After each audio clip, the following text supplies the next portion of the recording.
ইভিনিংয়ের এই স্ন্যাক্সটা কত সুন্দর হয়েছে দেখুন, একেবারেই পুড়ে ঠাসা, আর খেতেও কিন্তু অসম্ভব টেস্টি হয়েছে। এই দেখুন ভিতরটা একেবারেই পুড়ে ঠাসা।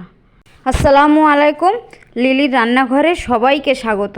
তো আজ আমি খুব সহজভাবে একটা ইভিনিং স্ন্যাক্স বানিয়েছি, আর সেটা আপনাদের সঙ্গে শেয়ার করেছি। ফ্রিজে থাকা শুধুমাত্র কয়েক পিস চিকেন আর আটা দিয়ে আজকের এই স্ন্যাক্স বানিয়েছি। তো আশা করছি স্ন্যাক্সটা সকলের অনেক ভালো লাগবে। আসুন তাহলে দেখে নেওয়া যাক আজকের এই স্ন্যাক্সের রেসিপি। তো প্রথমে আমি চিকেনগুলোকে এইরকম ছোটো ছোটোভাবে কেটে ধুয়ে জলটা খুব ভালোভাবে ঝরিয়ে নিয়েছি। এবার এর মধ্যে দিয়ে দেব স্বাদ মতো লবণ, একটু হলুদ গুঁড়ো, একটু লঙ্কা গুঁড়ো, একটু জিরে গুঁড়ো, একটু ধনে গুঁড়ো, অল্প আদা রসুন পেস্ট, আর দিয়ে দেব সামান্য একটু ভাজা মশলা। এবার চিকেনটা মশলার সঙ্গে খুব ভালোভাবে মেখে নেব, আর চিকেনটা মশলার সঙ্গে মেখে ঢাকা দিয়ে রেখে দেব 10 থেকে 15 মিনিটের জন্য। এবার একটা বাটির মধ্যে কিছুটা পরিমাণ আটা নিয়েছি। এবার এর মধ্যে দিয়ে দেব স্বাদ মতো লবণ।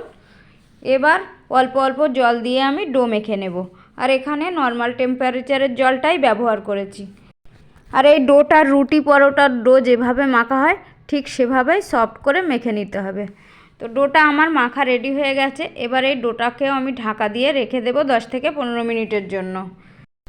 এবার চুলাতে একটা প্যান বসিয়ে প্যানের মধ্যে অল্প সাদা তেল দিয়েছি, আর তেলটা খুব ভালো মতো গরম হয়ে গেলে এর মধ্যে যে ম্যারিনেট করা চিকেনটা সেটা দিয়ে দেব। এবার এই চিকেনটাকে মিডিয়াম আঁচে ফ্রাই করে নেব। এই চিকেন ফ্রাইটা বেশি সময় লাগবে না, 5 থেকে 7 মিনিটের মধ্যে রেডি হয়ে যাবে। আর অবশ্যই চিকেনটাকে মিডিয়াম আঁচে ভাজতে হবে, না হলে চিকেনটা উপর থেকে ভাজা হয়ে যাবে আর ভিতরে কাঁচা থেকে যাবে। তো চিকেনটা খুব সুন্দরভাবে ভাজা হয়ে গেছে। এবার এগুলো তুলে আমি সাইডে রেখে দেব। আর ওই চিকেন ভাজা করা প্যানের মধ্যে আমি একটা আলুর পুর বানিয়ে নেব। তার জন্য এখানে কয়েকটা সিদ্ধ আলু নিয়েছি, আর যেহেতু আলুটা নতুন আলু তাই এই গরম অবস্থাতে আমি এভাবে ম্যাশ করে নিচ্ছি। নতুন আলু সেদ্ধ ঠান্ডা হয়ে গেলে মাখাটা খুব ভালো হয় না, ভিতরে গিলটি গিলটি থেকে যায়।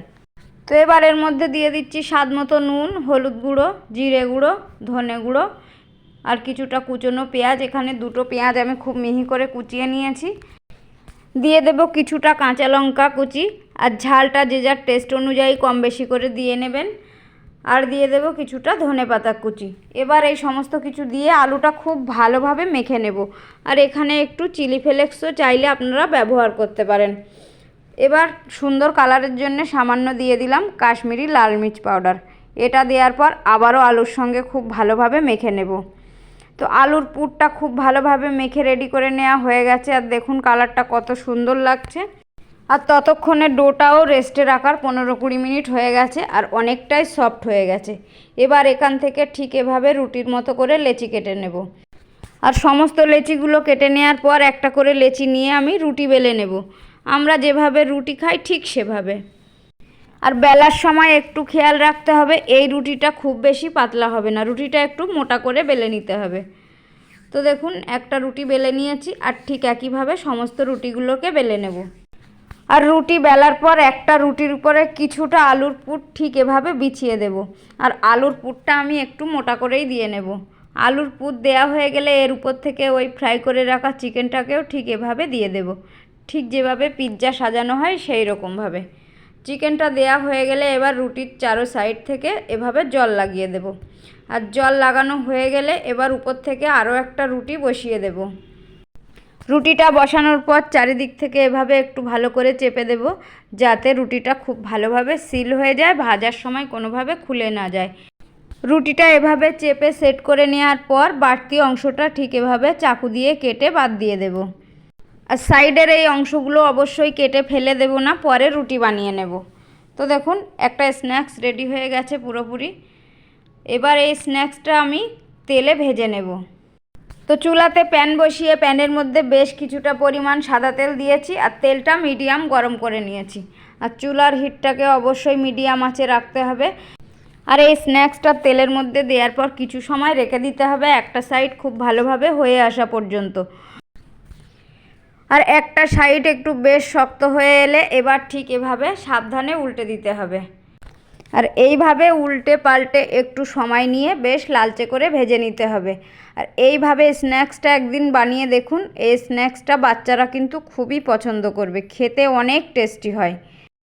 তো একটা স্ন্যাক্স আমার রেডি হয়ে গেছে, তেল ঝরিয়ে তুলে নেব।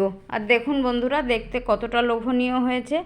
আর এই স্ন্যাক্সটা বানিয়ে গরম গরম সসের সঙ্গে খেতে কিন্তু দারুণ লাগে। তো অবশ্যই এইভাবে একবার স্ন্যাক্সটা বানিয়ে ট্রাই করে দেখবেন। আর আমার বানানো এই রেসিপিটা ভালো লেগে থাকলে লাইক কমেন্ট শেয়ার করতে ভুলবেন না, সঙ্গে চ্যানেলটিকে সাবস্ক্রাইব করে আমার পাশে থাকার অনুরোধ রইল। দেখুন বন্ধুরা, স্ন্যাক্সটা কতটা সুন্দর দেখতে হয়েছে। এবার একটা কেটে দেখিয়ে দিচ্ছি। এই দেখুন, ভিতরটা একদম পুরে ঠাসা আর অনেকটা পিৎজার মতোই দেখতে লাগছে। খুব কম খরচে সামান্য কয়েকটা উপকরণ দিয়ে বানিয়েছি। তো বন্ধুরা, আজকের মতো এখানেই বিদায় নিচ্ছি। আবার দেখা হবে অন্য কোনো রেসিপিতে। ততক্ষণ সকলে অনেক ভালো থাকবেন, সুস্থ থাকবেন। আল্লাহ হাফেজ।